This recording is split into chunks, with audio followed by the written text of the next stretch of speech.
नमस्कार दोस्तों, स्वागत है आपका अपने चैनल अल्टीमेट नॉलेज पर। दोस्तों, अपनी आज की इस वीडियो में हम लोग बात करेंगे क्यूबा के बारे में और जानेंगे क्यूबा से जुड़े हुए कुछ रोचक और मनोरंजक तथ्यों के बारे में।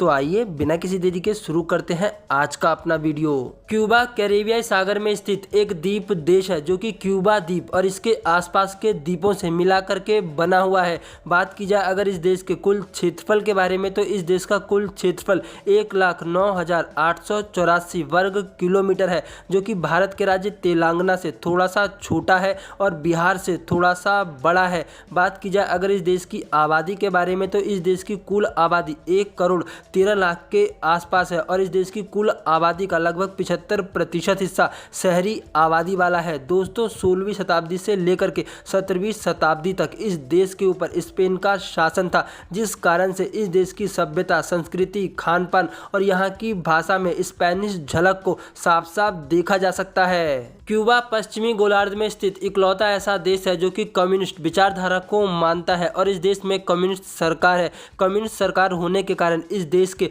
अधिकतर संसाधनों और यहाँ के अधिकतर क्षेत्रों पर सरकार का ही शासन होता है। इस देश के अंदर 6 साल से लेकर के 15 साल तक के बच्चे को स्कूल भेजना अनिवार्य माना गया है। क्यूबा दुनिया का इकलौता ऐसा देश है जहाँ पर आपको एक ही स्कूल के अंदर अलग अलग क्लासरूम के हिसाब से बच्चों की ड्रेस मिल जाएगी। बात की जाए अगर इस देश की शिक्षा दर के बारे में, तो इस देश में लगभग 99% लोग शिक्षित माने जाते हैं। आपको जान करके आश्चर्य होगा कि क्यूबा और अमेरिका में महज 145 किलोमीटर की दूरी है, लेकिन क्यूबा हमेशा से ही अमेरिका की पूंजीवादी अर्थव्यवस्था का विरोध करता रहा है, जिस कारण से अमेरिका ने 1962 में अपने नागरिकों के क्यूबा जाने पर रोक लगा दी थी। क्यूबा और अमेरिका में तनातनी कोई नई बात नहीं है। जब विश्व युद्ध के बाद दुनिया 2 धड़ों में बटी थी, तब क्यूबा ने अमेरिका का साथ देने की बजाय रूस का साथ दिया था और अमेरिका को आंखें दिखा दी थी। 1899 में अमेरिका ने क्यूबा के कुछ द्वीपों पर कब्जा कर लिया था, लेकिन महज 2.5 दिनों के अंदर ही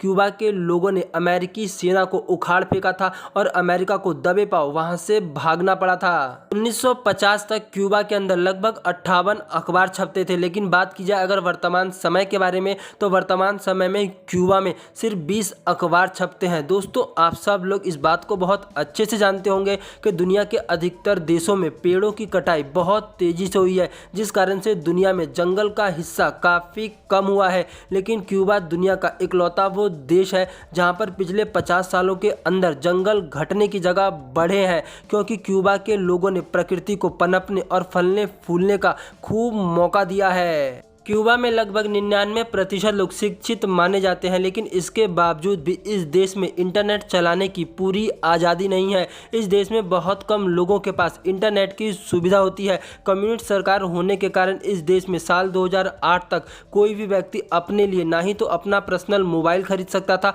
और ना ही खुद के लिए अपना पर्सनल कंप्यूटर ले सकता था। इस देश में किसी भी सैनिक, पुलिस अधिकारी या हवाई अड्डे पर तैनात किसी भी कर्मचारी की फ़ोटो लेना पूरी तरह से गैर कानूनी माना जाता है। ऐसा करने पर आप लोगों को जेल भी हो सकती है। क्यूबा में मरीजों के हिसाब से डॉक्टरों की तादाद बहुत ज़्यादा है, जिस कारण से इस देश से हर साल दूसरे देशों में डॉक्टर भेजे जाते हैं। क्यूबा में गन्ने को रानी फसल के तौर पर जाना जाता है, क्योंकि 18वीं शताब्दी तक क्यूबा की अर्थव्यवस्था बहुत हद तक गन्ने पर ही निर्भर थी। क्यूबा में 17 से लेकर के 28 साल तक हर महिला और पुरुष को क्यूबा की सेना में 2 साल तक नौकरी करनी पड़ती है।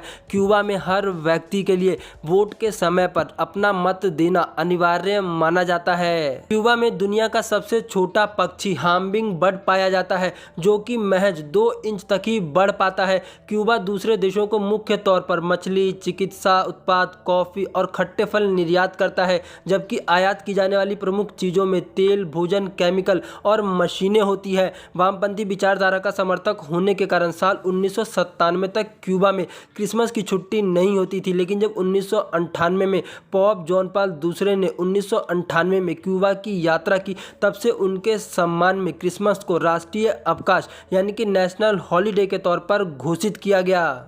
फिदेल कास्त्रो को क्यूबा का प्रमुख नेता माना जाता है क्योंकि इन्हीं की अगुवाई में 1949 में क्यूबा में क्रांति हुई जिसने क्यूबा के अंदर तानाशाही का अंत किया और लोकतंत्र की स्थापना की। क्यूबा में वेश्यावृत्ति पूरी तरह से गैर कानूनी माना गया है और इसे किसी भी प्रकार से मान्यता नहीं दी गई है, लेकिन इसके बावजूद भी क्यूबा में बहुत सी महिलाएं देह व्यापार का कार्य करती है। क्यूबा का राष्ट्रीय गान ला बायामास है जो 1868 में लिखा गया था। ये गाना बायामास के युद्ध के दौरान लिखा गया था जब क्यूबन लोगों ने स्पेन को पराजित किया था।